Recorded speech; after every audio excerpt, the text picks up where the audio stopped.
તો આગામી થોડા દિવસોમાં કોર્પોરેશનની ચૂંટણી આવી રહી છે, ત્યારે અમદાવાદના અસારવા વોર્ડ નંબર 15ના લોકોની સમસ્યા જાણવી ખૂબ જરૂરી છે।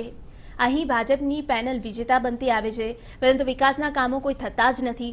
અસારવામાં લોકોને પીવાના પાણી, ટ્રાફિકની સમસ્યાથી પરેશાન છે, તો વરસાદ આવે ત્યારે પણ પાણી ભરાવાની સમસ્યા લોકો માટે માથાનો દુખાવો બની જાય છે।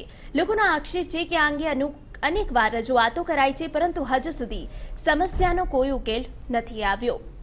સ્થાનિક સ્વરાજના જંગમાં આજે આપણે છીએ અસારવા વોર્ડ નંબર 15માં। સ્થાનિકો પાસેથી જાણીશું કે આ 5 વર્ષમાં કેટલા પ્રકારના વિકાસના કામો થયા છે ને તેઓની આશા અપેક્ષા એક તંત્ર પાસે કયા પ્રકારની છે, શું થવું જોઈએ આ વોર્ડમાં। આપ શું કહેશો, છેલ્લા 5 વર્ષમાં કયા પ્રકારના વિકાસના કાર્યો આપના વિસ્તારમાં થયા છે? અસારવા વોર્ડ 15માં મ્યુનિસિપાલિટી કોર્પોરેશન સવારની જે ચૂંટણી આવી રહી છે, અત્યારે હાલમાં કોઈ કામ નથી।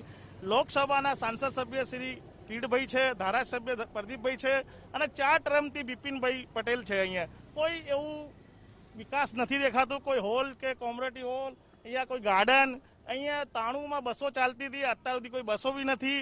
અને જે પ્રકારથી અહીંયા જો વિકાસ એ દેખાય છે કે જે થીગડા પર થીગડો, ગટરો ભરાવાનું, પાણી ભરાય। સૌથી મોટી સમસ્યા એ છે કે 15 મિનિટ બારિશ વરસાદ પડે તો પાણી ભરાઈ જાય છે અને 5-5, 6-6 કલાકથી કોઈ નિકાલ થતું નથી। સંસદ સભ્ય છે ભાજપના, ધારાસભ્ય છે, કોર્પોરેટર 4-4 ટર્મની છે, કોઈ ગાડી અમારે લગ્ન બી કરવા હોય તો 1.5 કિલોમીટર અસારવા જવું પડે યા મેઘાણીનગર જવું। કોઈ વિકાસ નહીં, કોઈ ગાર્ડન નથી, કોઈ હોસ્પિટલ નથી, કોઈ વિકાસના કામો નથી અહીંયા। આપ શું કહેશો, આપ કઈ રીતે જોવો છો આ 5 વર્ષની એક મૂલ્યાંકન તમે કઈ રીતે કરશો વિકાસના કામો? મૂલ્યાંકન એવી રીતે કરવા માંગીએ છીએ કે અત્યારે જે પાર્કિંગની કોઈ સુવિધા નથી, ગાડીઓ રસ્તા ઉપર ઊભી રહે છે, ટ્રાફિક જામ થઈ જાય છે, એની કોઈ સગવડ કરવામાં આવતી નથી, કોઈ ધ્યાન આપવામાં આવતું નથી।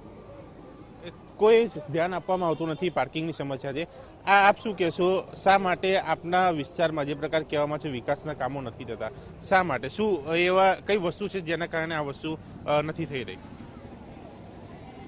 यहाँ तो अभी तक तो कोई विकास हुआ नहीं है और मेरे ख्याल से अभी ये जब तक ये है जब तक कुछ होने वाला भी नहीं है, क्योंकि मैं नवा नरोड़ा रहता हूँ और वहाँ से जब यहाँ 1 कलाक पानी बरस जाता है तो हमको वहाँ से रात को भागते हुए आना पड़ता है। दुकानों के अंदर पानी घुस जाता है, तब पूरी रात हमको यहीं पड़ा रहना पड़ता है और दूसरे दिन दोपहर के बाद में कहीं पानी खाली होता होगा।